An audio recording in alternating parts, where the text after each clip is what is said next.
Get on my head. Get on my head. Get on my head. Get on my head. Get on my head. Get on my head. Get on my head. Get on my head. Get on my head.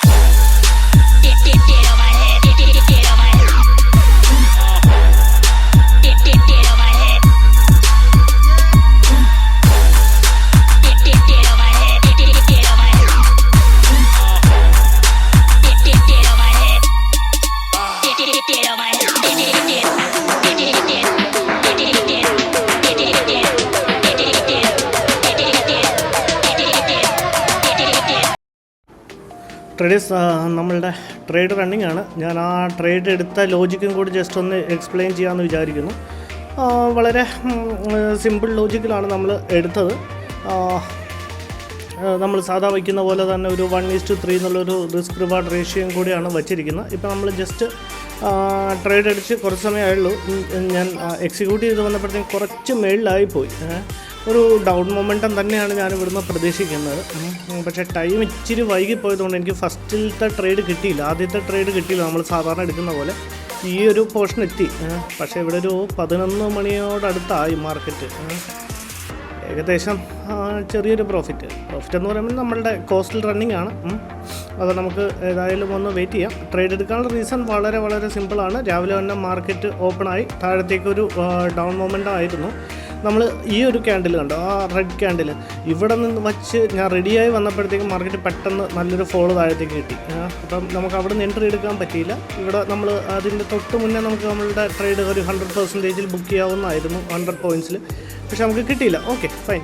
അതുകൊണ്ട് നമ്മൾ ഇപ്പോഴാണ് നമുക്ക് നമ്മളുടെ trade എടുക്കാൻ പറ്റിയത്. പക്ഷേ ഈ ട്രേഡിൽ ഞാൻ അത്രയും കോൺഫിഡൻ്റ് അല്ല. ഈ ട്രേഡ് എടുക്കാൻ ഒരു റീസൺ എന്ന് പറഞ്ഞു കഴിഞ്ഞാൽ EMIയുടെ ഡിസ്റ്റൻസ് കണ്ടോ, അതൊരു നല്ല ഡിസ്റ്റൻസാണ്. അതുകൊണ്ടാണ് നമ്മൾ ഈ ഒരു ട്രേഡ് എടുത്തത്. അവിടെ റെഡ് ക്യാൻഡിലിൻ്റെ ഈ ഒരു റെഡ് ക്യാൻഡിലിൻ്റെ ഹാമർ ക്യാൻഡിലിൻ്റെ 0.6% ഈ ഫിബോ വെച്ച് പ്ലോട്ട് ചെയ്ത് കഴിഞ്ഞാൽ നിങ്ങൾക്ക് കാണാൻ പറ്റും. ഞാൻ ആ വരച്ചിരിക്കുന്ന ഹൊറിസോണ്ടൽ ലൈൻ എന്ന് പറയുന്നത് അതിൻ്റെ 0.6% ആണ്. അതിൻ്റെ 0.6%ൽ ഡ്രോ ചെയ്തു. എക്സാക്ട്ലി മാർക്കറ്റ് അവിടെ എത്തിയപ്പോൾ എനിക്ക് അതിൻ്റെ കുറച്ച് താഴത്തെ കിട്ടിയത് അത് കുഴപ്പമില്ല. എക്സാക്ട്ലി അതിൻ്റെ താഴത്ത് എത്തിയപ്പോഴത്തേക്ക് നമ്മൾ അവിടെ നിന്ന് റിവേഴ്സൽ കാണിക്കാൻ തുടങ്ങിയപ്പോൾ നമ്മളുടെ ട്രേഡിൽ എൻ്ററായി. സാധാ വയ്ക്കുന്ന പോലെ തന്നെ ഒരു 1:3 എന്നുള്ളൊരു റിസ്ക് റിവാർഡ് റേഷ്യോ തന്നെയാണ് നമ്മൾ വച്ചിരിക്കുന്നത്. 1:3. അപ്പോൾ പോയാൽ ഒരു 38 പോയിൻറ്റ്സ്, ഒരു 105 ലോട്ട്സാണ് നമ്മൾ എടുത്തിരിക്കുന്നത്. യൂണിറ്റ്സാണ് നമ്മളിപ്പം ട്രേഡിൽ ക്വാണ്ടിറ്റിയാണ് നമ്മളിപ്പോൾ മൊത്തത്തിൽ എടുത്തിരിക്കുന്നത്. അപ്പം അവിടുന്ന് റിവേഴ്സ് ആവുകയാണെന്നുണ്ടെങ്കിൽ നമ്മളുടെ സ്റ്റോപ്പ് ലോസ് ഹിറ്റ് ചെയ്യും. ഏതായാലും നമുക്ക് നമ്മളുടെ സ്റ്റോപ്പ് ലോസും കൂടെ കൊടുത്ത് വച്ചേക്കാം. 38 പോയിൻറ്റ്സ് എന്ന് പറയുമ്പോൾ ഏകദേശം 438. ഓക്കെ, ഒരു 401 ഒരു 400 പോയിൻറ്റിൻ്റെ സ്റ്റോപ്പ് ലോസും ട്രിഗർ പ്രൈസ് വന്നിട്ട് ഒരു 401. അതും കൂടെ ഒന്ന് ചെക്ക് ചെയ്ത് ജസ്റ്റ് ഒന്ന് നോക്കിക്കട്ടെ. മാർക്കറ്റ് ഇപ്പം നമുക്ക് എഗനിസ്റ്റാണ് പോകുന്നത്. സ്റ്റോപ്പ് ലോസ് വച്ചേക്കാം. കാരണം നമ്മൾ കോൺഫിഡൻസ് ഇല്ലാത്തത് ഈ ഒരു ടൈം ആയതുകൊണ്ടാണ്, ഇത്രയും ടൈം ആയതുകൊണ്ടാണ്. ഇല്ലെങ്കിൽ നമുക്ക് വളരെ ഓക്കെ. ഏതായാലും നമുക്ക് നമ്മുടെ സ്റ്റോപ്പ് ലോസ് കൊടുത്തിട്ടേക്കാം. 400 പോയിൻറ്റ്സിൻ്റെ സ്റ്റോപ്പ് ലോസും 401ൻ്റെ ഒരു ട്രിഗർ പ്രൈസും നമുക്ക് കൊടുത്തേക്കാം. മാർക്കറ്റ് അവിടെ നിന്ന് റിവേഴ്സ് ആവുകയാണെങ്കിൽ തന്നെ തിരിച്ച് നമുക്കൊരു 3000 സംതിങ്ങിൻ്റെ 4000 താഴത്തൊരു ലോസ് ആയിരിക്കും നമുക്ക് വരിക. ഏതായാലും നമ്മളുടെ സ്റ്റോപ്പ് ലോസ് നമ്മൾ കൊടുത്തിട്ടുണ്ട്. നമുക്കൊന്ന് വെയിറ്റ് ചെയ്യാം. ടാർഗറ്റാണോ സ്റ്റോപ്പ് ലോസ് ആണോ എന്ന് ഞാൻ അപ്ഡേറ്റ് ചെയ്യാം.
ട്രേഡേഴ്സ് നമ്മുടെ സ്റ്റോപ്പ് ലോസ് ഹിറ്റ് ആയിട്ടുണ്ട്. നമ്മളുടെ ട്രിഗർ പ്രൈസ് അടിച്ചിട്ടുണ്ട്. ഓക്കെ, ഇതായിരുന്നു. ഇപ്പോൾ നിങ്ങൾക്ക് നോക്കിയാൽ കാണാൻ പറ്റും, അവിടെ എത്തിയില്ലല്ലോ എന്ന് വിചാരിക്കും. പക്ഷേ നമ്മളുടെ ഓപ്ഷൻസിൻ്റെ പ്രീമിയം വെച്ചിട്ട് നമ്മളുടെ സ്റ്റോപ്പ് ലോസ് ഹിറ്റ് ആയിട്ടുണ്ട്. നോക്കാം, ഇനി അടുത്ത ട്രേഡ് വല്ല എടുക്കുവാണെങ്കിൽ ഞാൻ അപ്ഡേറ്റ് ചെയ്യാം. Thank you.